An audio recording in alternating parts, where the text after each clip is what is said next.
a map of global shipping lanes, illustrating the network of waterways that connect our modern world through international trade. While some of these routes, such as the Suez and Panama Canals, were created more recently, most of these oceanic waterways were established long ago, at a time when there were no reliable methods of navigation beyond regional knowledge and a few primitive maps. However, just over 500 years ago, at the beginning of the 16th century, these international trade routes did not exist, and this was all due to the emergence of Portugal as a maritime superpower. These connections with other parts of the world were made possible by its daring expeditions and navigational skills. Portuguese navigators, driven by a combination of curiosity, the search for wealth, and the desire for religious expansion, set out into the unknown, charting new paths that would connect continents. The age of great discoveries was marked by iconic figures such as Vasco da Gama, who, upon finding a route to India, opened the doors to the spice trade, transforming Lisbon into one of the main commercial centers of the time. Astrolabes and caravels, technological innovations developed and perfected by the Portuguese, were essential tools on this journey.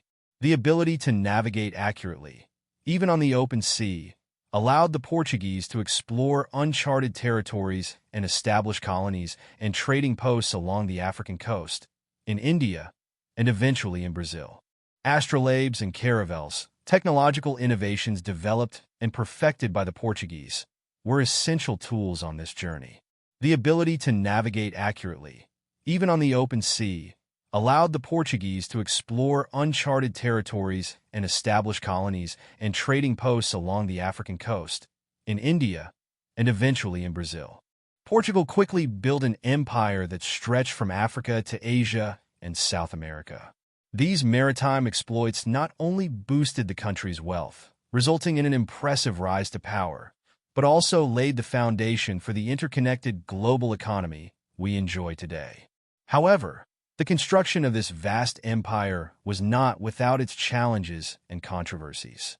In their quest for new territories and riches, the Portuguese faced not only the natural hardships of long sea voyages and the unknown dangers of foreign lands, but also the resistance of the native peoples, who often reacted to the European presence with distrust and hostility. Furthermore, Portuguese exploration and colonization had impacts on the affected regions, including the introduction of new cultures and religions, but also the establishment of trading systems that often exploited local populations. The introduction of the African slave trade is one of the darkest and most painful aspects of this legacy, the consequences of which still resonate in today's societies.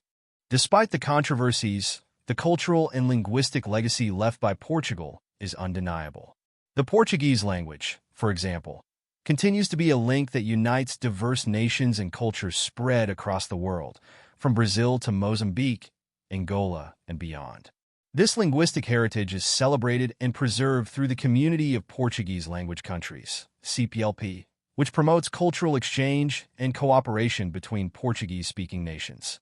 The history of the Portuguese Empire is therefore a complex narrative of exploration, conquest, and cultural exchange, which shaped not only the trajectory of Portugal, but also that of many other nations around the globe. Today, as we reflect on this legacy, we are invited to recognize both the remarkable achievements and the difficult lessons that this age of discovery left us with. But how did this nation, little known on the periphery of Europe, manage to build an empire that would impact the course of history for centuries to come? The Kingdom of Portugal emerged from a series of events known as the Reconquista, which was the gradual struggle to reclaim Christian lands in the Iberian Peninsula from the Muslim Moors, who invaded the region in the 8th century. Portugal established itself as a sovereign kingdom by the mid-12th century. The Portuguese continued to drive the remaining Moors southwards, capturing the territory in 1249, which effectively defined the borders of the kingdom, which remains similar to this day. With its territory protected from external threats and expansion into the Iberian Peninsula ruled out due to friendly relations with the neighboring Christian kingdom of Castile to the east, Portugal turned its attention to the sea and the possibility of exerting influence over it, as well as the lands of North Africa, from 1415 onwards. This event marked a significant milestone in Portuguese expansion, as it was decided to launch an attack on the city of Ceuta, which was controlled by the Marinid Sultanate. However, many at the time saw this as merely a continuation of hostilities between Christians and Muslims. In fact, it opened up opportunities for the Portuguese to expand their domains and economic interests beyond the Iberian Peninsula, marking the beginning of the Portuguese Empire. Although they managed to capture the city, the Portuguese were unable to advance into North Africa as originally planned due to strong resistance from local Muslim forces. However, they maintained the defense of Ceuta and used its port as a jumping-off point to explore the Atlantic coast of Africa. This policy of maritime exploration was promoted by a prominent figure in the early Portuguese Empire, Prince Henry, known as the Navigator. He was interested in discovering how far south the Muslim territories extended into Africa and whether it would be feasible to reach Asia via an eastern sea route. Thus, dozens of Portuguese vessels set out into the Atlantic Ocean and along the North African coast, exploring ever more of the then uncharted waters. The islands of Madeira and the Azores were first mentioned in 1419 and 1427 respectively, and ended up becoming the last additions to the growing Portuguese Empire. One of the first natural barriers the Portuguese encountered during their explorations was Cape Bader. The turbulent waters surrounding it had destroyed many ships that had attempted to cross it before, and it was widely considered a point of no return. However, in 1434, a navigable route was successfully discovered around the Cape, which enabled further exploration southwards towards sub-Saharan Africa. Once this milestone was reached, Lisbon merchants began to seek out new and exotic markets to trade in goods such as gold, ivory, pepper, cotton, and sugar, all of which originated in Africa. These items soon became commonplace among Lisbon's merchant banks, as did the practice of selling African slaves. This marked the beginning of a long and dark history of the transatlantic slave trade, which would last for another 400 years into the following decades of the 15th century. The Portuguese ventured ever further south along the African coast, reaching the Cape Verde Islands in 1456 and the Gulf of Guinea in the 1460s. During their explorations, they left a series of standard stone crosses, engraved with the Portuguese coat of arms, which marked their territorial claims. From these bases, they began building forts and trading posts. They became profitably involved in the gold and slave trades, maintaining a near-total monopoly for over a century. The real treasure for the Portuguese traders, however, was a sea route to Asia that was thought to exist but had not yet been confirmed. They believed that discovering such a route would give them direct access to the spice markets of the Indies, bypassing the costly Arab and Venetian middlemen who dominated the overland trade routes through the Middle East and the Mediterranean to Europe. Then, in 1488, Portuguese authorities received news that Bartolomé Dias had successfully sailed around the southern tip of Africa and reached the Indian Ocean, proving that this eastern passage did indeed exist. However, this revelation would soon be overshadowed by an even more significant event. Just 4 years later, Christopher Columbus sailed west across the Atlantic Ocean in search of his own theoretical route to the Indies, and along the way he accidentally discovered a whole new world. The discovery of the Americas, which Columbus claimed for Spain and initially believed to be an extension of East Asia, quickly created a dilemma for the two Iberian nations, as they did not know where one new land ended and another began. They therefore agreed to divide the world into two spheres of influence, delineated by a north-south line. The meridian, situated approximately between the Cape Verde Islands, under Portuguese control, and the Caribbean islands newly discovered by Columbus and claimed for Spain, was established. The Treaty of Tordesillas, signed in 1494, ratified this agreement, effectively dividing the world into two parts. The lands east of this line would be claimed exclusively by Portugal, while the lands west of it would be claimed only by Spain. With the dispute resolved, Portugal could finally pursue its long-held ambition of establishing a sea route to Asia.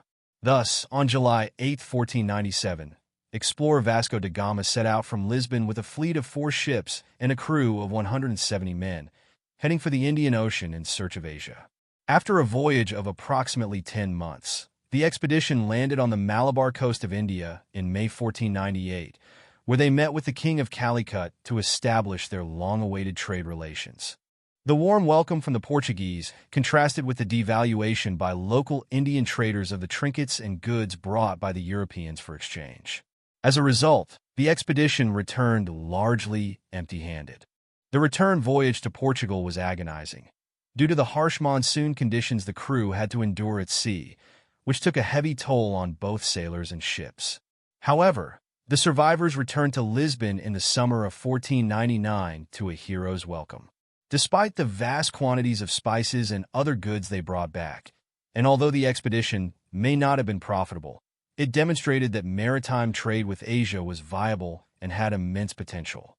The second expedition to India set out in 1500 under the command of Pedro Alvarez Cabral. Although while crossing the Atlantic Ocean, it sailed westward and unexpectedly reached the coast of what is now Brazil.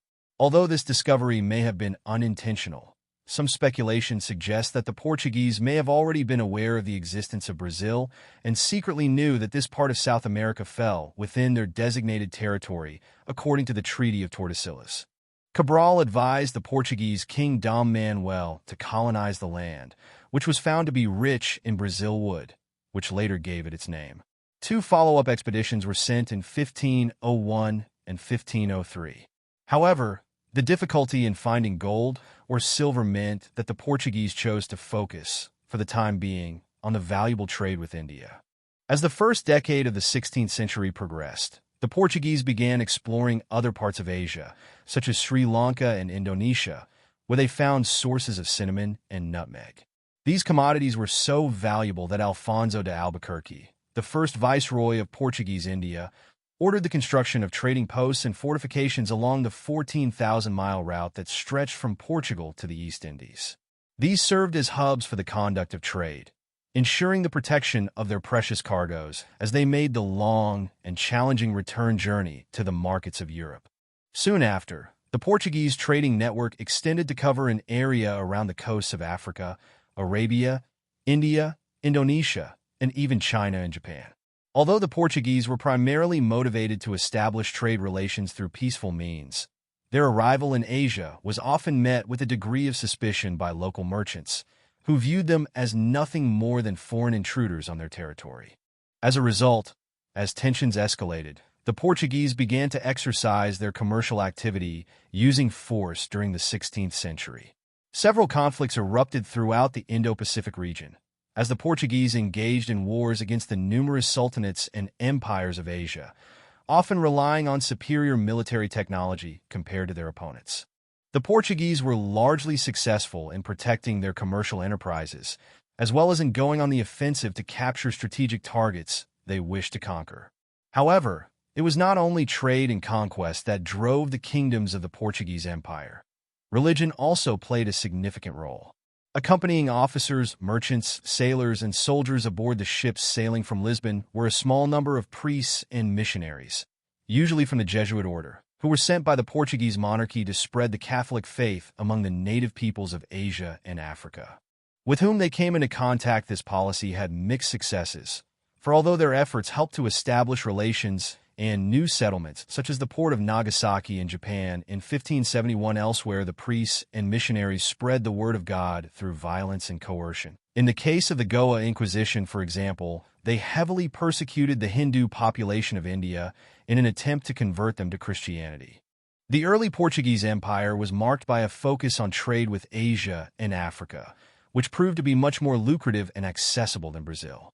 However, this outlook quickly changed when other European explorers, especially the French, began to express their own interests in the region, establishing a trading post in 1531.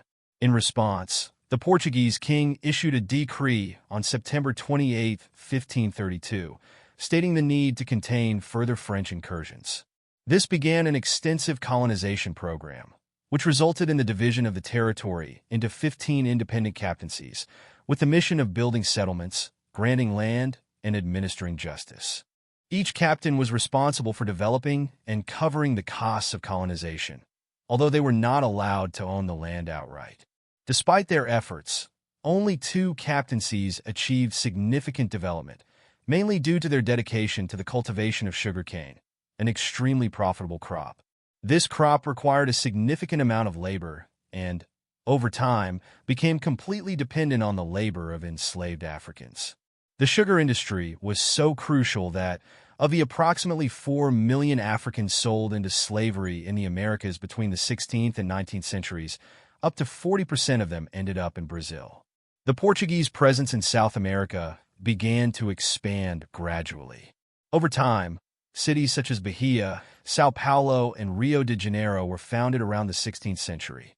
However, a significant change in the progress of the Portuguese Empire occurred in 1580, when a succession crisis triggered by the untimely death of King Sebastian, and 2 years earlier saw Philip II of Spain invade Portugal and seize the throne for himself.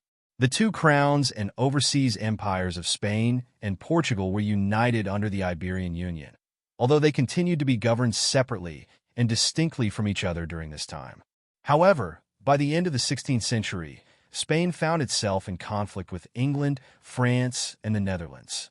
As a consequence of the alliance with its Iberian neighbor, Portugal quickly found itself embroiled in a wider conflict with European rivals, all seeking to establish their own overseas empires. The Dutch, in particular, posed a considerable threat to Portugal at this time. After gaining independence from the Spanish Habsburg monarchy in 1581, they became skilled merchants and maritime explorers, ready to venture into the lucrative Asian trade to further their own interests. These aspirations were also shared by the English, who soon learned of the shipping routes created by the Portuguese, which led them to the spice markets of India and Indonesia. By the turn of the 17th century, Dutch and English commercial interests had established themselves in Asian ports such as Surat, Madras, Bantam, and Sri Lanka, much to the dismay of Portuguese merchants in the region. This not only posed a threat to the trade of the Portuguese Empire, with other Europeans competing for the same market, but also resulted in colonial conflicts as the Dutch began to attack Portuguese trading posts and colonies. The Portuguese-Dutch War, which took place between 1598 and 1663, featured battles spread across the world, wherever the colonial interests of the two European powers intersected. Although the Portuguese managed to defeat the Dutch in some areas, such as the Second Battle of Juarez in northeastern Brazil, many of their territories in Asia, including Malaysia, Sri Lanka, and the Gold Coast in Africa, were lost. The wider repercussions of this conflict led to significant losses that came to a head in 1640, when King John IV was proclaimed king and the Overseas Council was established to administer all aspects of the Portuguese Empire from that point on. However, as the second half of the 17th century unfolded, Portugal's colonial power continued to wane, while other European nations began to fill the void. The English emerged as the most influential power in India, while the Dutch established their rule over what is now Portugal. The arrival of African gold prospectors and slaves to work in the mines significantly boosted the gold rush, considerably increasing the revenue of the Portuguese crown. By the mid-18th century, this activity accounted for around 46% of Brazil's exports, although the sugar industry continued to be the country's main source of wealth.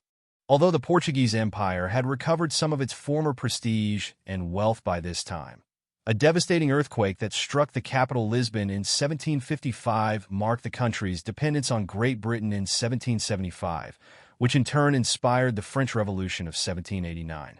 The Portuguese Empire began to experience this phenomenon when it noticed a climate of dissent spreading throughout its largest colony.